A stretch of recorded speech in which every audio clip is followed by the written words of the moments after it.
Bueno, ya hemos empezado a grabar. Vamos a retomar lo que estábamos el otro día. Empezamos el tema de la inhibición, el tema 5. Vimos de qué forma la inhibición es la otra cara de la atención, tan necesaria como la atención, la cara y la cruz, la misma moneda, una con otra, y que vamos a ver varios fenómenos. Empezamos con el enmascaramiento lateral, un fenómeno neurológico que elimina la información, cuando hay demasiados distractores, elimina la atención a ciertas informaciones que no era perceptivo. Vimos que también hay una inhibición reactiva neurológica que se produce de forma automática, y la neuronal y la conductual cuando solamente no sabemos por qué, pero ocurre. Vimos el efecto Stroop, que es ya lo vimos también en el experimento de la PEC. El clásico, en el que leer palabras no se puede evitar porque está altamente automatizado y nos perjudica a la hora de atender a una tarea de identificar colores. El que no sale aquí en el texto, pero sale en la PEC, el numérico, cuando leer dígitos nos perjudica a la hora de contar los dígitos. Y el espacial, cuando tengo que decir en qué lado ha aparecido la palabra, tengo que contestar verbalmente en qué lado ha aparecido la palabra. Hola, ¿qué tal? En qué lado ha aparecido la palabra y, por supuesto, si la lectura de la palabra es incongruente con el lado, en este caso me es muy fácil contestar derecha, pero en este no, porque no puedo evitar leer la palabra y para decir izquierda estoy leyendo derecha. Es decir, en este caso le llamamos de naturaleza espacial. En todos ellos, si la información es congruente, la información de la lectura, que no puedo evitar, es congruente con la que... el fenómeno Stroop, bueno, lo voy a decir de forma breve, venga, porque si no tenéis la base es muy difícil. Mirad, fenómeno Stroop es, en esta actividad vamos a considerar la primera línea nada más. Yo te estoy pidiendo que me digas en qué color están impresas estas palabras, las tres de arriba. Y tú dices, esta es verde, esta es azul y esta es roja. Tardas un tiempo de reacción muy pequeño en decirlo, ¿de acuerdo? No hay problema, el tiempo X. Ahora bien, si te digo, lee esta línea, o sea, dime en qué color están impresas estas palabras. Y tú aquí dices, rojo, verde, azul. Te cuesta un poco más. ¿Por qué? Porque no puedes evitar leer las palabras. Es un proceso tan automatizado que interfiere a la actividad que estás haciendo. Y requiere un esfuerzo de atención inhibir ese proceso automatizado. Por eso estamos en el capítulo 5 de inhibición. ¿Os dais cuenta? ¿Se entiende así? Entonces, este es el clásico. Luego, hay varias modalidades. Por ejemplo, en esta fila, si me preguntan, ¿cuántos dígitos hay en esta configuración? 3. ¿Cuántos hay aquí? 1, 2, 3, 5. Y aquí 2. Correcto, es congruente. Pero aquí, que es la misma tarea, o incluso en vez de dígitos podríamos poner puntos o X, cosas neutras, no habría problema, pero cuando ponemos los 3 doses, ¿cuántos hay aquí? 3. Pero tardó más, porque no puedo evitar leer el 2, ¿no? Vale. En la condición incongruente, que las dos informaciones, la que tengo que atender y la que tengo que inhibir, son incongruentes o diferentes, me perjudica. No puedo evitar leer los dígitos, por lo tanto me cuesta más responder. Perjudica la atención, ¿de acuerdo? Y por último, el Stroop espacial. esto es un ensayo. Aparece o a un lado o a otro del punto de fijación una palabra y yo tengo que decir dónde ha aparecido, a la derecha o a la izquierda. Claro, si la palabra que aparece es derecha y aparece a la derecha, todo va muy bien. ¿Dónde está? A la derecha. Pero si aparece aquí tengo que decir izquierda. Y ahí hay un problemilla, porque no puedo evitar leer la palabra. También si pongo una palabra neutra, si pusiera yo que sé, verde, a qué lado está, no tendría problema. Entonces, la condición congruente es aquella en la que la palabra y la respuesta son iguales. Esta es congruente, el color y lo que leo es lo mismo. Esta es congruente, el número de dígitos y lo que expresa el dígito es lo mismo. Y esta es congruente. Y las otras son incongruentes, justo contrarias. Una condición neutra sería pues que pusiera aquí, en vez de una palabra, que pusiera X. O X aquí, que las contara simplemente, o aquí que apareciera cualquier símbolo que no sea una palabra significativa o una palabra que no sea. ¿Se entiende, no? Todas estas modalidades es el mismo efecto, en el que la atención se ve perjudicada porque hay un proceso altamente automatizado, en este caso leer palabras, leer dígitos, que interfiere. Que no lo tengo que inhibir, lo tengo que sujetar, porque se pone en marcha solo. ¿Bien? Por supuesto, en la situación de congruencia, los tiempos de reacción son más rápidos, la atención es más efectiva. En la situación de incongruencia, lo contrario. Y eso es lo que esperamos encontrar.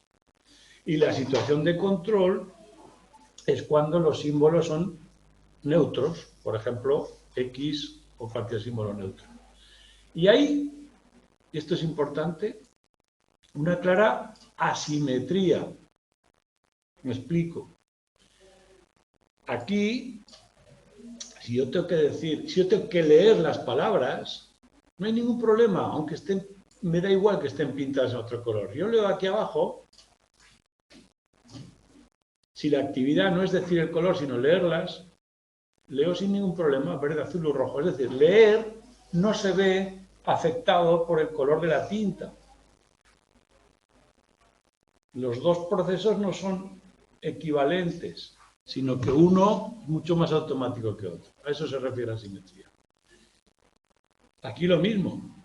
Si yo tengo que leer qué dígito está pintado, me da igual que haya 2, que 5, que es muy fácil decir 2, 4, 3. ¿De acuerdo? Bien. Y lo que hay un pequeño, aquí vamos a ver los matices. Este es el primer matiz. Fijaos esta actividad. Es parecida a esta de arriba, de derecha a izquierda, solo que en vez de decir dónde está la palabra, lo que voy a hacer ahora es darle a un botón. Si esta palabra aparece a un lado, el botón derecho. Si aparece a la izquierda, el botón izquierdo. No tengo que decir izquierda. Entonces, aquí ya no hay efecto estructural.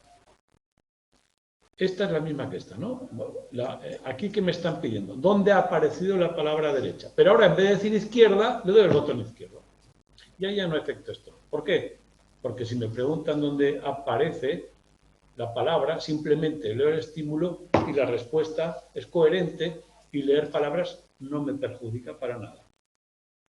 Porque el tipo de respuesta verbal y manipulativa son diferentes, van por diferentes procesos. Ahora bien, si me dicen, aprieta el botón que indique la palabra. Cuidado, aparece tal como ahí, derecha, tengo que dar al botón derecho, pero la palabra está aquí, ahí me perjudica. Porque tengo que responder a la posición contraria a donde está la palabra. ¿Veis por dónde va la cosa? Cuando la tarea es leer, si la respuesta no es verbal, no hay efecto estructural. Ahora, si es verbal, sí lo hay. Y cuando la tarea es responder espacialmente, si la palabra es espacial, hay efecto Stroop y hay interferencia. Bueno, pues esos son los matices del efecto Stroop. Y eso es, por eso hablamos de inhibición. Aquí estamos tratando de, la tarea exige que inhibamos un proceso, que lo sometamos. Bien, ¿por qué se produce? Y esta es la parte quizás más importante.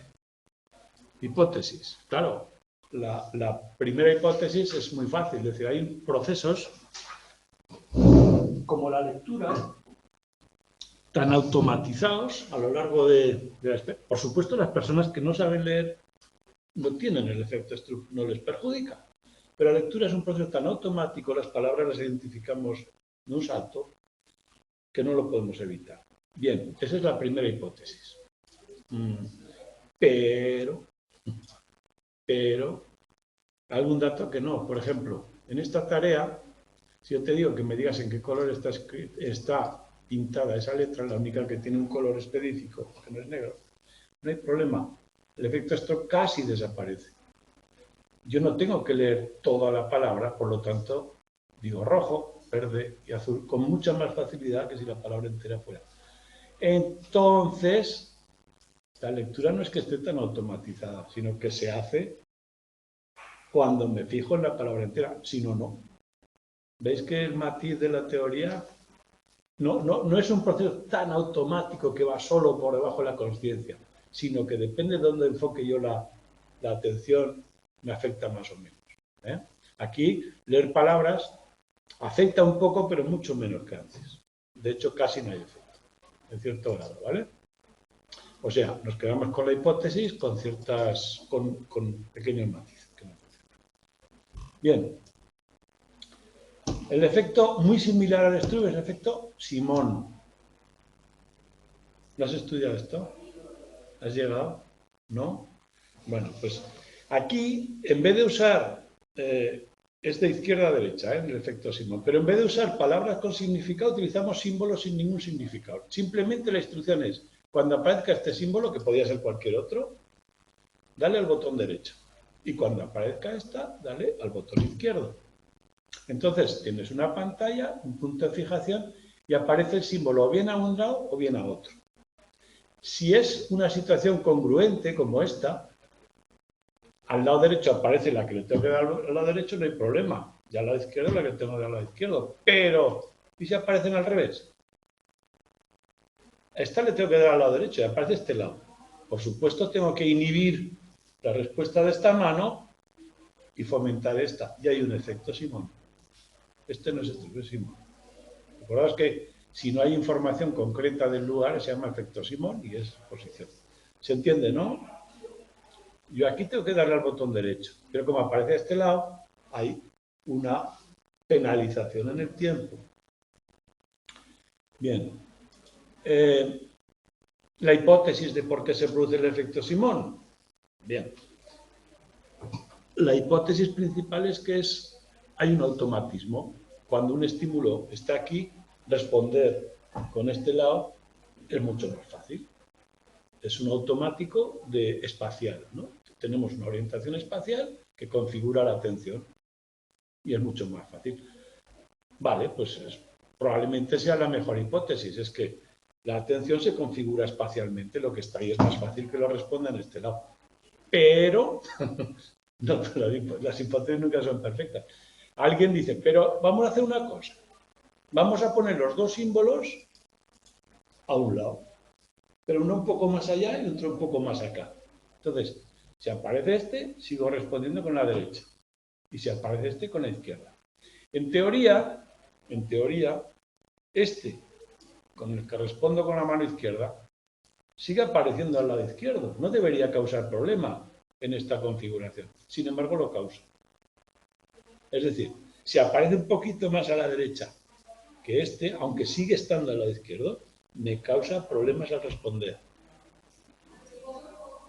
¿Entendéis la jugada, no? Está a ese lado, pero aún así causa problemas. Aquí está fácil inhibir este porque le tengo que dar a la mano derecha, pero aparece al lado izquierdo. También esto también me causa problemas. Aunque le tengo que dar al lado derecho, obviamente me va a costar porque aparece al lado izquierdo. Pero es que este le tengo que dar al lado izquierdo, aparece al lado izquierdo y aún así causa problemas porque está un poquito más a la derecha que este. ¿Vale?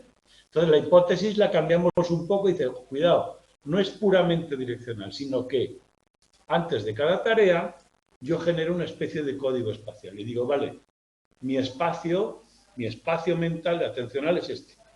Y lo que está aquí es la derecha y lo que está aquí es la izquierda. Me da igual que esté en este lado del campo visual. Entonces, esa es la hipótesis. Yo genero una serie de códigos espaciales para la situación, asocio el botón aquí y aquí, y si me los cambias de lado me fastidias. ¿Entendéis? Bueno, pues esto es todo el tiempo. Vamos a ver. Efecto, hipótesis, efecto, hipótesis. Y todas las hipótesis son de inhibir. ¿Entiende lo que es inhibir? Sujetar, vale. Bien, creo que no hay nada más.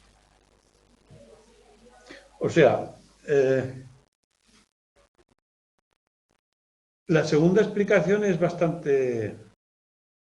Se genera un código espacial que nos sirve para esa actividad. Pero es que además hay también una hipótesis de que en el efecto Simón hay una inhibición voluntaria.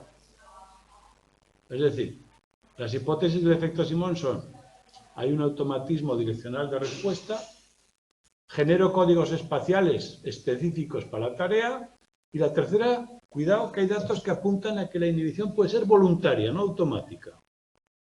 ¿Qué datos son? Pues mira, que le podemos dar la vuelta al efecto. Le podemos dar la vuelta completamente, por voluntad propia. Este es el esquema. La tarea tiene en este caso colores y tiene botones de color. Una luz verde requiere que le dé al botón verde que está a la izquierda. Una luz roja requiere que le dé al botón rojo que está a la derecha. Y mientras la luz verde aparezca a la izquierda y la roja a la derecha, no va a haber ningún problema. ¿Qué ocurre cuando la luz roja aparece al otro lado? Pues que se produce el efecto Simón. Yo la luz roja la asocio con el botón rojo que está a mi derecha y me causa, tengo que inhibir esta mano y aparece el efecto. Pero ojo, si yo le digo después de realizar esta tarea a la persona que lo cambie, que me cambie la respuesta, es decir, le voy a pedir que responda al revés. Que le dé al botón verde cuando la luz roja a la izquierda y que le dé al botón rojo cuando la luz, tal como está aquí.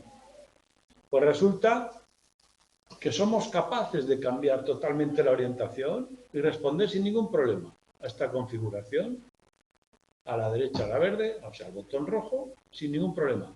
Y que cuando lo cambio de lado, el verde aparece al otro lado, aparece el efecto Simón.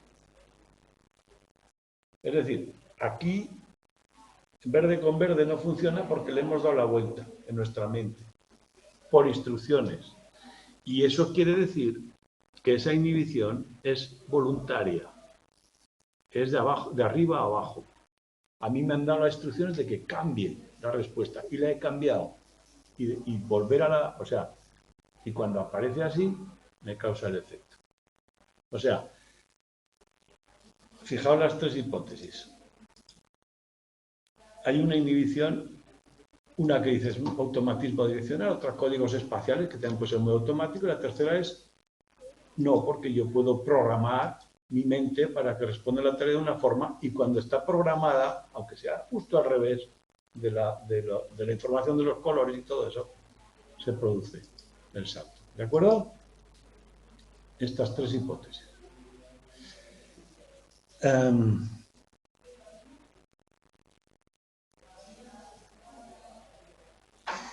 El efecto Simón inverso, perdón, el efecto de la inhibición voluntaria se llama efecto Simón inverso.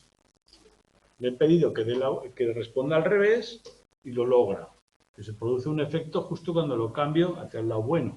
O sea, el verde al lado del verde produce el efecto Simón. Bueno, este efecto, la inhibición voluntaria, la tercera, es más lenta, requiere más tiempo de procesamiento.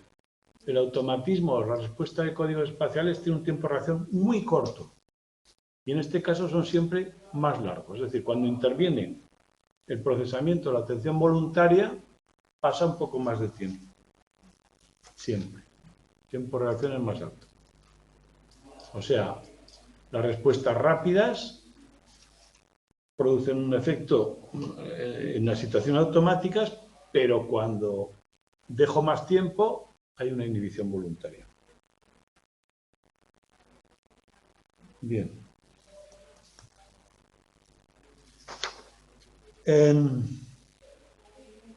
¿Por qué ocurre esto? ¿O por qué ocurren todos estos efectos?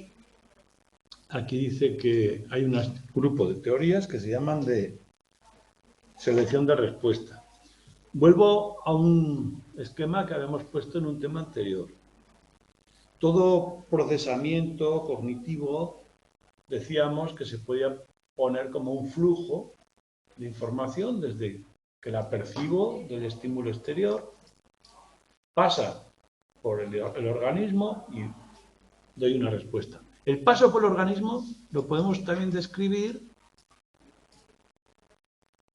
con diferentes módulos. El módulo que percibe, que da información al siguiente, que decide o prepara la respuesta correcta, y el módulo que responde y le dice a la mano, dale al botón. Es decir, esto que vimos, el procesamiento, habría que decidir dónde se produce la inhibición del efecto Stroop. En la selección de respuesta. Entonces, la teoría es que en esta secuencia, esta parte de aquí, la que yo he llamado en otro capítulo, le llamaba decidir, le llamamos aquí selección de respuesta, hay un grupo de teóricos que dice el efecto Stroop se produce porque en la fase de selección de respuesta llegan dos otras respuestas incompatibles. Una es leer la palabra, la otra decir el color, o cuando doy el efecto Simón, hay respuestas incompatibles. Entonces, la primera que llega se procesa primero porque aquí hay un atasco, hay un canal limitado. No podemos seleccionar varias respuestas a la vez. La que llega primero es la que se ejecuta. ¿Vale? Esa es una serie de teorías que se llaman de competencia de las respuestas. Sí, cuello de botella. Cuello de botella, pero en este caso, que la otra vez que lo nombramos era en la información. Aquí es en las respuestas. Yo puedo preparar una respuesta u otra, pero las dos no. Por lo tanto, la primera que llega es la que preparo. Y si es incorrecta, tengo que inhibirla, tengo que volverme atrás. Pero las teorías de competencia-respuesta no pueden explicar que se puede reducir y evitar. En algunos casos, si una respuesta es altamente preparada, por ejemplo, leer la palabra o darle a un botón en el mismo lado que está la señal, la respuesta es tan automática que no compite con ninguna otra. Y ahí hay un grupo de teorías que se llaman de compatibilidad idiomotora que dicen que algunas respuestas no pasan por ese filtro porque pasan por un atajo, porque son tan compatibles, tan automatizadas, que por eso mismo el efecto Stroop se produce en un sentido y no en otro. A ver, por ejemplo, hemos dicho que yo no puedo evitar leer la palabra para nombrar el color y eso me perjudica. Pero hemos dicho que si tengo que leer la palabra, el color en el que esté impresa no me perjudica en absoluto. Esa asimetría, el modelo de competencia entre respuestas no la puede explicar, porque para la competencia, la primera que llegara, si hay varias, generaría un atasco. Bueno, pues el modelo de compatibilidad idiomotora dice, leer las palabras es tan automático que no compite con nombrar color, por lo tanto, si la tarea principal es leer la palabra, no habrá atasco ni cuello de botella. ¿Se entiende? Es el matiz. Y hay datos de formas que se pueden basar el efecto Stroop. Voy a repetir lo último. Mirad. Primera teoría. Todas las respuestas llegan aquí con la misma probabilidad de urgencia y la primera que llega es la primera que se produce. Este es el modelo teórico de competencia entre respuestas. Por ejemplo, en el Stroop de los colores, llega la respuesta de lectura, llega la respuesta del color, decir el color o decir el que está impreso o decir la palabra que he leído. Y la primera que llega es la que digo. Compiten las dos. Claro, este modelo Para este modelo, en unas ocasiones llegaría antes una respuesta y antes otra. En teoría no tendría por qué haber asimetría. ¿Por qué cuando tengo que leer no me influye el color? Sin embargo, cuando tengo que decir el color, sí que me influye lo que dice la palabra. Bueno, pues esa asimetría, otro grupo de teoría la explica con la compatibilidad ideomotora. Dice que hay determinadas respuestas a determinados estímulos que están tan automatizadas que no pasan por esta fase de selección, pasan por otro lugar mucho más automático, que se llama compatibilidad ideomotora. Hay cosas que simplemente con imaginarlas ya automáticamente se producen. Y explicaría un poco la asimetría que esta no puede explicar. En la competencia entre respuestas podría llegar cualquiera de las dos antes que la otra, no tendría por qué haber siempre una respuesta mejor que otra. ¿De acuerdo? Bueno, pues esta teoría parece un poco más completa. Bueno, pero es que hay más datos. Fijaos. Resulta que si los ensayos congruentes e incongruentes son la mitad y mitad, pues aparece determinado efecto Stroop. Pero si los ensayos incongruentes, los difíciles, en los que hay que nombrar el color de la palabra y nos cuesta mucho, son muy abundantes, los aumentamos, resulta que el efecto Stroop es más suave. Nos acostumbramos a que haya más... me explico. Mirad, aquí por ejemplo, en el efecto Stroop de las palabras, el más básico, el inicial. En este de aquí, si en vez de 3 palabras congruentes y 3 incongruentes aparecieran, yo qué sé, o todas incongruentes o muy alta proporción de incongruentes, así de este tipo, las mal escritas, las incongruentes, si aumentamos la proporción, resulta que vamos mejorando la eficacia cada vez más y el efecto Stroop cada vez es menor. ¿Se entiende, no? Yo con el tiempo voy mejorando la eficacia y parece lógico, pero claro, es un efecto de tiempo-reacción. Bueno, pues eso no debería ocurrir con los modelos teóricos que tenemos aquí, porque resulta que podemos automatizar procesos o construir procesos según las instrucciones que nos den. ¿Vale? Y también cuando los ensayos neutros son menores, es decir, tanto aumentando la proporción de ensayos incongruentes, disminuyendo la de congruentes o aumentando los neutros, o sea, disminuyendo los neutros, perdón, aprendemos a dividir la atención y a responder a lo que nos están pidiendo. Y el aprendizaje es algo que no es automático, es algo que requiere atención y conciencia. Así pues, también el orden de presentación de los ensayos. Cuidado, otro dato. Si el ritmo de presentación es importante. En esta es una tarea diferente. En esta tarea aparecen las palabras abajo y arriba. Igual que antes derecha e izquierda, ahora arriba y abajo. El efecto Stroop, por supuesto, se produce cuando abajo aparece arriba y cuando arriba aparece abajo. Yo tengo que decir dónde apareció la palabra. Mi respuesta es, en este caso es arriba y en este caso es abajo. Bueno, pues resulta que si les doy 2 segundos para responder, el efecto Stroop casi se va reduciendo a medida que voy bajando el tiempo. Cuando el tiempo es tan mínimo, que tengo que ser tan rápido, o sea, aparece tan poco tiempo la imagen, pues resulta que a lo mejor no me da tiempo a leerla. Y no hay efecto Stroop. Si aparece la imagen 2 segundos, efecto Stroop, me confunde. Si aparece 200 milisegundos, casi no hay efecto. No me confunde, no llego a leerla. O sea, la lectura no me da tiempo y se inhibe. Sin embargo, con un poco más de tiempo comienzo a leer. Quiera o no quiera, comienzo a leer.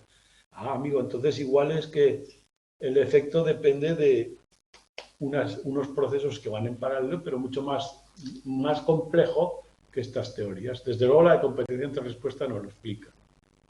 Teníamos que ir a la de compatibilidad ideomotora. Bien, esto, aunque parezca un poco complicadillo todos estos datos, van con la lógica, si lo pensáis. Y podéis probar, entonces os acordaréis. Y el experimento que hicimos en la PEC, que es de efecto Stroop, tiene que ver con todo esto. Bien, al final hay un resumen de las conclusiones. Depende del efecto Stroop de cómo se ejecuta la respuesta, si es verbal o manual. La automaticidad no es sí o no, sino que se puede entrenar, es una cuestión de grado. Hay una codificación del espacio y creamos un espacio de respuesta de atencional, pero no sabemos cómo, pero eso es evidente que se genera. La competencia entre respuestas no es un buen modelo, porque los códigos espaciales que creamos desaparecen antes de tiempo, la lectura más tarde, la intencional, la atención voluntaria más lenta, pero se producen las dos a la vez, y que, bueno, modificar el porcentaje de ensayos buenos, congruentes e incongruentes tiene un efecto muy potente. Bueno, y con esto acabamos el Stroop. Y el siguiente tiene, bueno, este es el resumen que hay ahí. Los códigos cambian los tiempos, los parámetros de la tarea implican que hay estrategias arriba abajo. O sea, si nos cambian el tipo de tarea que cambia el rendimiento, significa que podemos ajustar nuestra atención intencionalmente, ¿no? Bien. Este punto siguiente de compatibilidad en los flancos es importante porque el experimento de la PEC 2 va de esto. Es decir, tenéis alguna pregunta, va a ir de este experimento, y es precisamente de este punto. El experimento lo veremos, nada más acabar este tema, lo veremos en detalle. Lo nombraré alguna vez aquí. El experimento dice compatibilidad en los flancos. ¿Qué quiere decir esto? Mirad, imaginaos esta situación, que es un experimento real de Ericsson, como el que vamos a ver, que es uno de los que hizo Ericsson. Tienes dos botones para responder, uno a la derecha y uno a la izquierda. Solo tienes que fijarte en la letra del medio. Y si es una S o una F, le doy al botón de la derecha. Si es una H o una T, le doy al botón de la izquierda. Nada más. Esta es la tarea. Las demás letras que aparecen a los lados son distractores. No hay que atenderlos para nada. ¿Os acordáis que estamos en el capítulo de inhibición? ¿Influirán o no influirán en la respuesta? En principio, si pudiéramos no atenderles, no tendrían por qué influir. Sin embargo, influyen. Y además, influyen de una forma muy específica. Si el que aparece a un lado los distractores son neutros, como la R, es decir, la R no requiere ninguna respuesta. No está en el juego. Tiene menos efecto que si aparece la H, que es una respuesta contraria, en otro botón. O sea, fijaos que el objetivo es siempre la S en este ejemplo, ¿eh? Tengo que dar al botón derecho. Bueno, pues si la S va acompañada de Rs, tiene menos efecto que si va acompañada de Hs. Más lento. ¿Por qué? Porque la H requiere otra respuesta diferente, la R no, ninguna. Y si la que aparece es la que requiere la misma respuesta que la S, en este caso la F, la respuesta es mucho más rápida.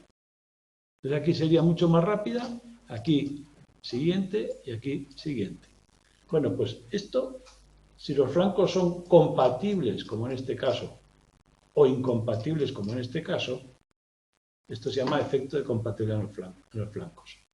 La respuesta a los compatibles es mucho más rápida que a los incompatibles. De alguna manera, los procesamos, preparamos la respuesta para los dos hasta cierto punto y compite la respuesta de la H con la de la S y le perjudica. Este es el defecto. ¿Vale? En el experimento que veremos, real, es tal cual y analiza diversos factores que afectan a la compatibilidad en los flancos. Es decir, a ver, además de la compatibilidad, es decir, si la letra es neutra, coherente o incoherente, ¿qué efectos tienen otros factores? Bueno, pues esto es lo que pone el texto. Según los ensayos repetidos y repetidos y repetidos, si aparecen muchas veces, ciertos distractores, la respuesta va cambiando. Aquí pone, a ver, os voy a dar el dato concreto en la página 74. Y en la página siguiente te dice,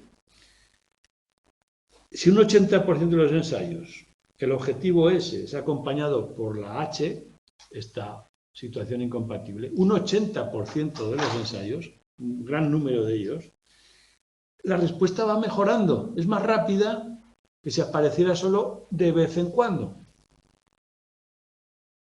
Entonces, de alguna manera, si os fijáis, estamos programando nuestra respuesta también sin saberlo, porque los sujetos no son conscientes de que aparece la H muchas veces, ni siquiera de que están respondiendo más rápido. El efecto es menor, ¿de acuerdo? Es un efecto inconsciente. Se llama efecto de validez del flanco. Si el flanco inválido, o sea, incoherente, aparece muy correlacionado, o sea, muchas veces la S y la H, imaginaos que en vez de la H ponemos la T de vez en cuando. A ver, es que este experimento, si lo hiciéramos completo, en algunas ocasiones esta condición aparece.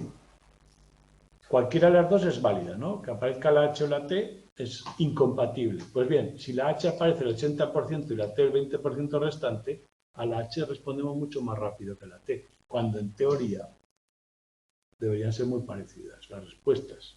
Bueno, pues eso se llama efecto de validez de flanco. A más correlación haya, a más veces aparezcan juntos, mejor los distinguimos. Segundo factor que se estudia en la compatibilidad de flanco. Y este es uno de los factores que veremos en el experimento. Es la separación.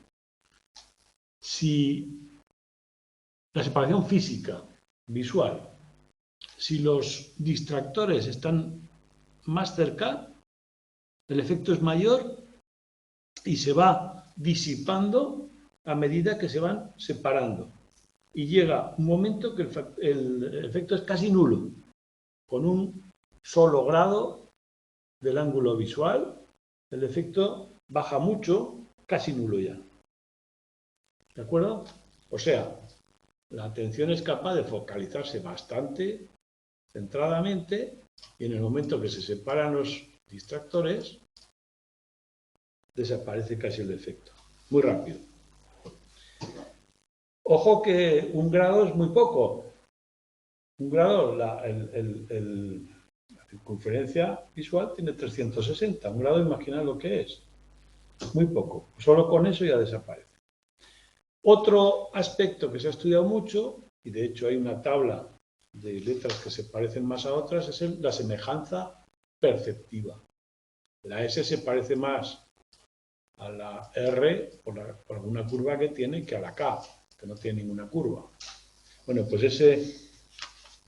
esa semejanza la veremos en el experimento, que se utiliza una tabla en la que nos dice qué palabras se parecen a otras, o sea, qué letras se parecen a otras en función de varios parámetros, el número de curvas, rectas. Bueno, pues obviamente cuando la letra distractora es más parecida al objetivo, interfiere más, y cuando está impresa en diferente color, interfiere menos. O sea, todo lo que vaya a aumentar la semejanza, aumenta la interferencia. Y sobre todo la separación, ¿eh? A nada que se separe un grado del ángulo visual, ya no hay efecto de compatibilidad en los flancos. Bien, hasta aquí parece que a más fácil sea la tarea, menos interferencia, ¿no? Si hay menos semejanza, si hay más separación, estamos facilitando la tarea. Y la inhibición es más fácil, el tiempo de reacción es más rápido, es decir, se supone que la atención mejora con la tarea fácil. Bueno, pues Lavi, una autora, propone lo contrario. Dice que, en realidad, a más fácil sea una tarea, más interferencia habrá. ¿Por qué? Porque si la tarea es muy fácil, me pide pocos recursos atencionales y los que sobran los utilizaré para procesar los distractores. Sin embargo, si la tarea es más difícil, me exige muchos recursos atencionales y no me queda recursos para procesar los distractores. Esa es la tesis de Lavie.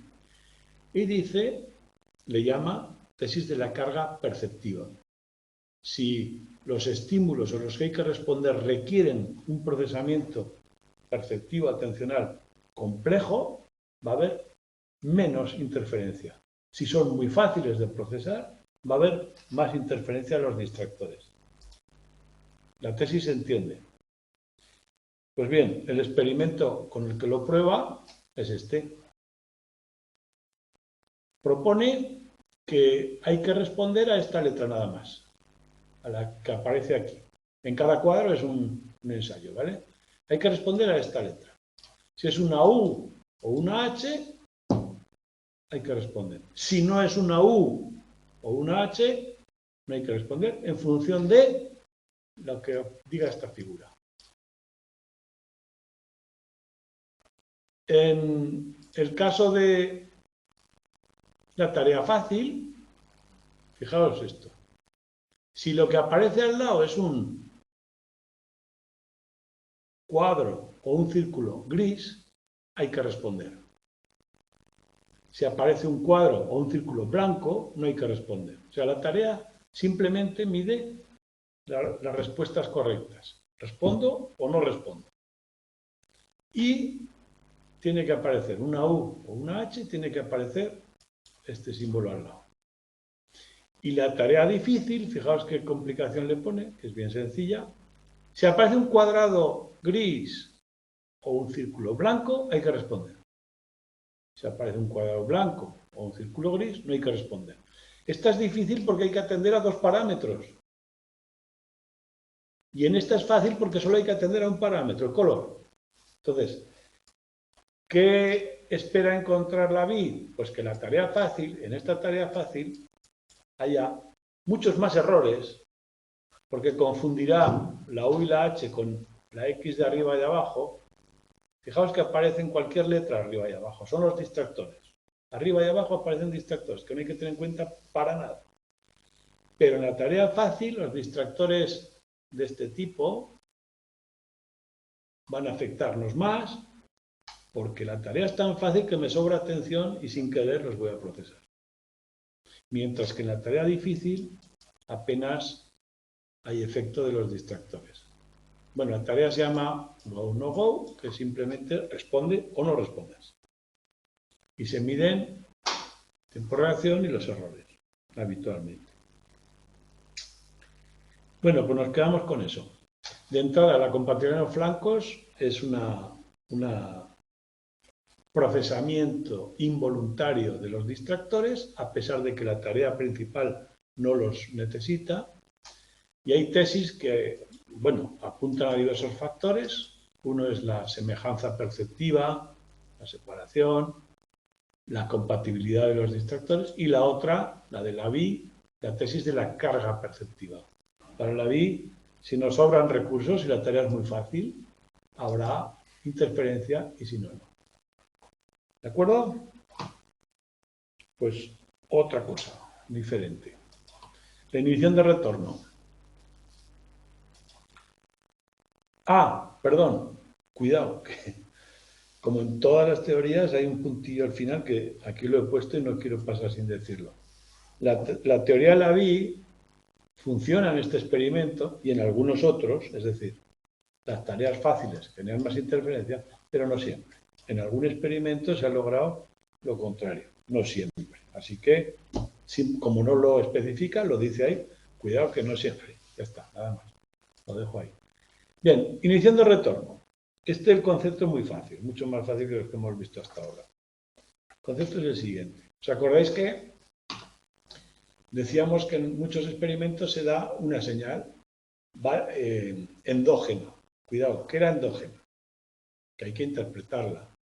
La señal, como esta flecha, es una señal endógena. Si me dice a la derecha, yo me fijo a la derecha. A ver si aparece algo ahí. Y os decía, ¿os acordáis? Que las señales pueden ser válidas o inválidas. A veces me engañan. Bueno, pues una señal exógena es estos dos puntos. Estos dos puntos es exógena porque indica el lugar donde puede aparecer el estímulo. No hay que interpretarla. Simplemente lugar, lugar. La flecha sí que hay que interpretarla. Por lo tanto, tengo que saber lo que está diciendo, ¿no? Entonces,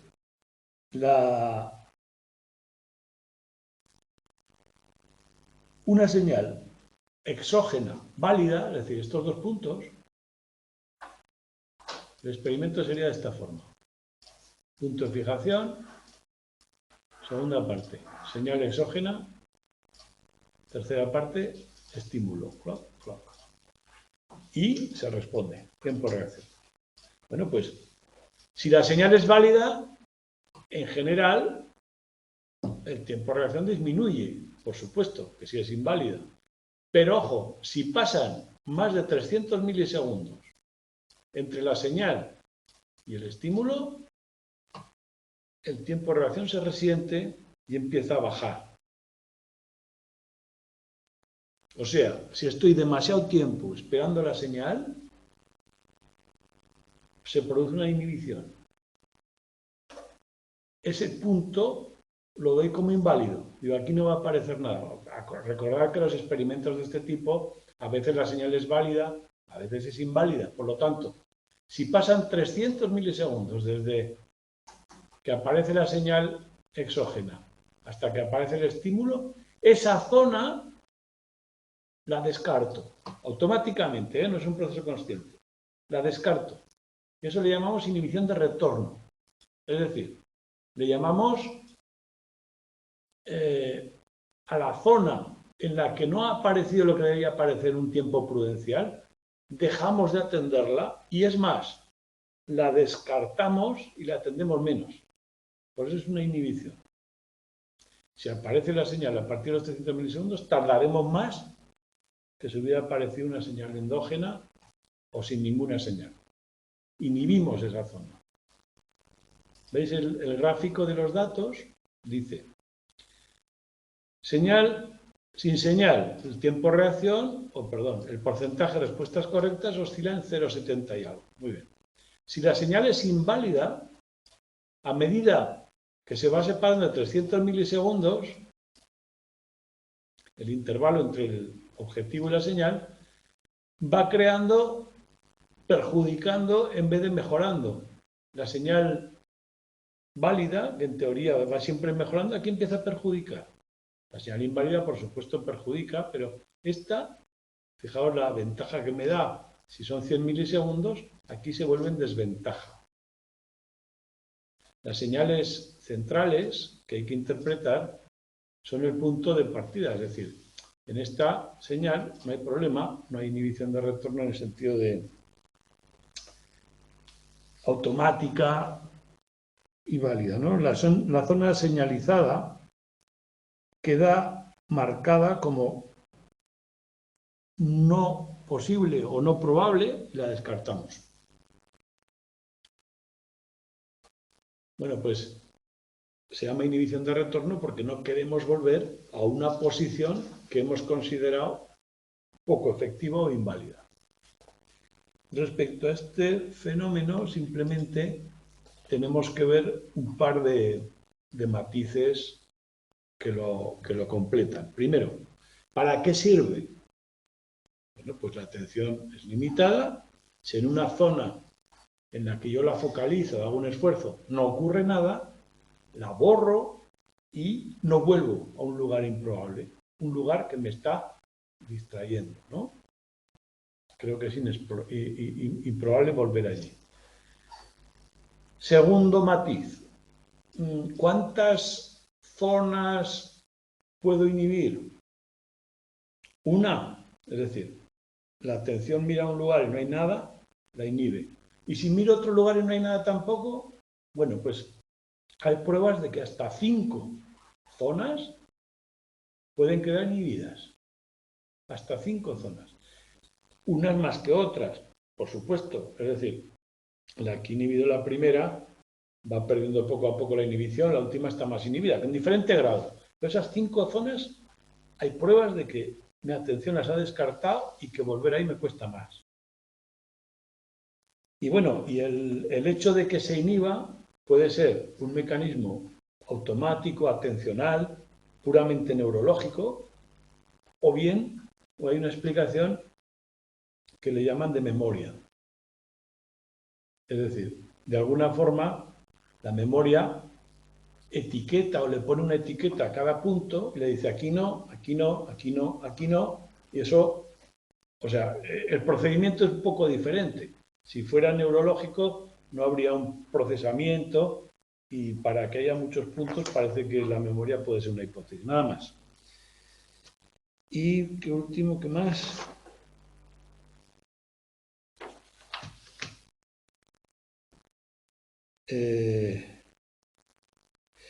Y por último, bueno, una especie de etiquetado inhibitorio sería el término dicho de memoria, pero pues una etiqueta neurológica. Y por último, que en la vida real también ocurre, es decir, es muy habitual. Y además, en la vida real, las cosas se mueven. No suele ser aquí o aquí, sino que probablemente inhibamos objetos. No solo el lugar, sino también el objeto. Si un objeto se va moviendo y carece de interés, lo descartamos, pero al objeto, no al lugar en concreto, ¿vale? Puede ser que también funcione en movimiento. La vida real es dinámica.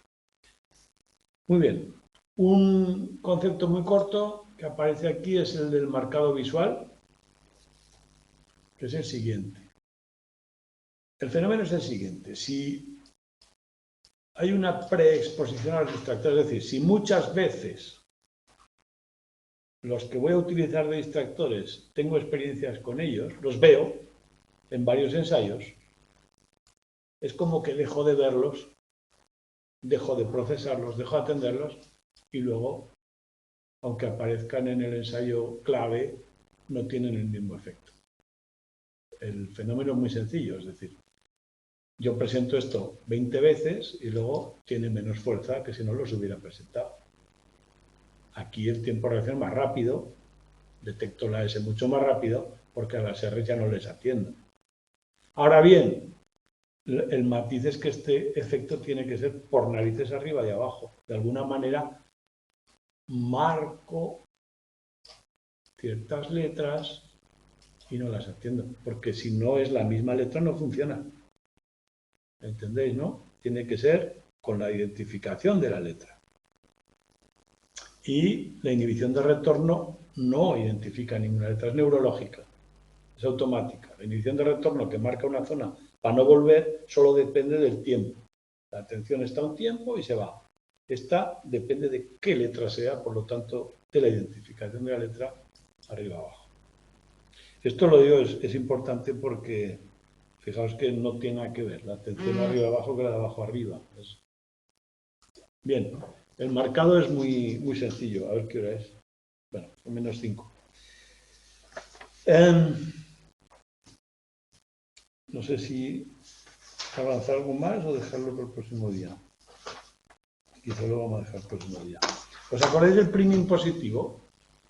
El priming cuando te aparece un estímulo varias veces, aunque sea de forma inconsciente, luego la identificación, el tiempo de reacción es mucho más rápido que si no lo has visto nunca.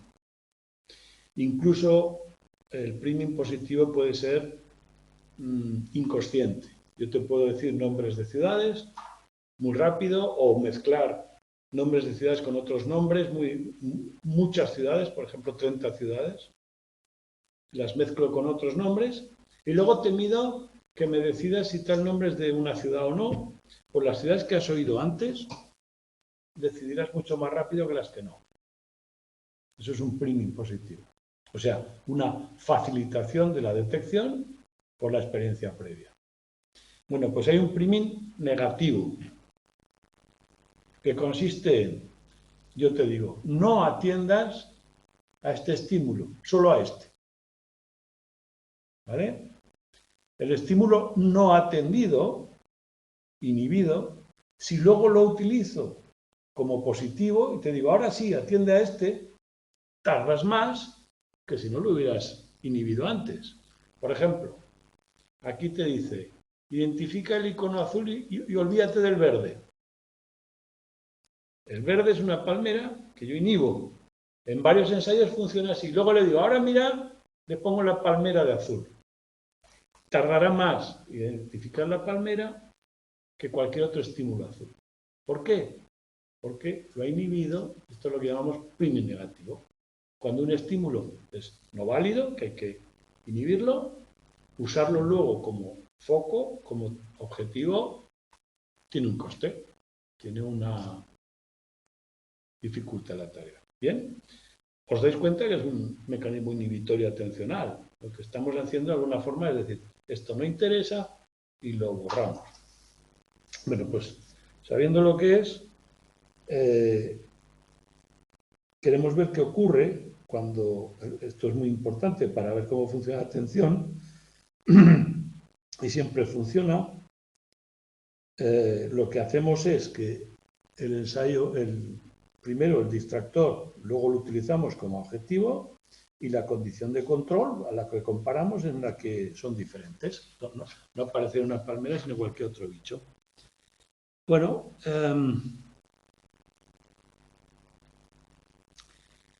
de alguna manera la inhibición que provocamos aquí en el verde dura un tiempo y va funcionando.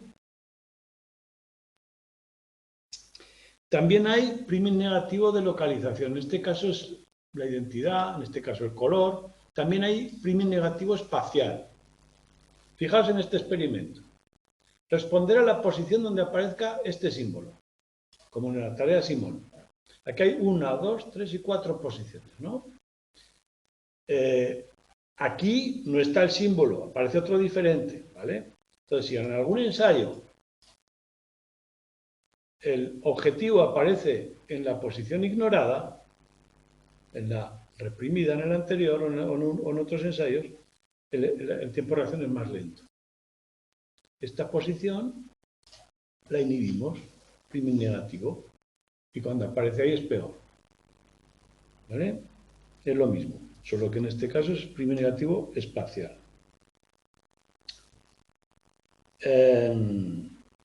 Bueno, la mayoría son dibujos, palabras sin sentido y cosas de esas. Pero incluso hay manual. Y este sí que lo explicaré el próximo día, si no nos liaremos. El manual es muy curioso, por donde tienes que pasar, se inhibe. Si no tienes que pasar, no se inhibe. Es una respuesta con la mano, hay que tocar un botón. Pues el próximo día nos quedamos aquí, ¿de acuerdo? El priming. Y acabaremos el tema y veremos el experimento de la PEC número 2, el de efectos, este de aquí. Efectos de el ruido, Perdón. Si no lo habéis bajado, bajadlo ya. Bueno, está en inglés, pero está explicado en castellano para el que no lo domine.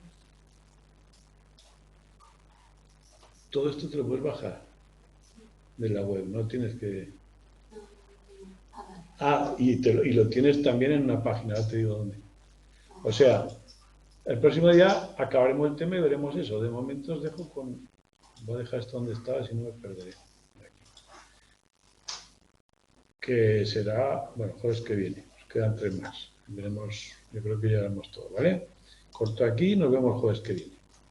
Mira, en la página esta de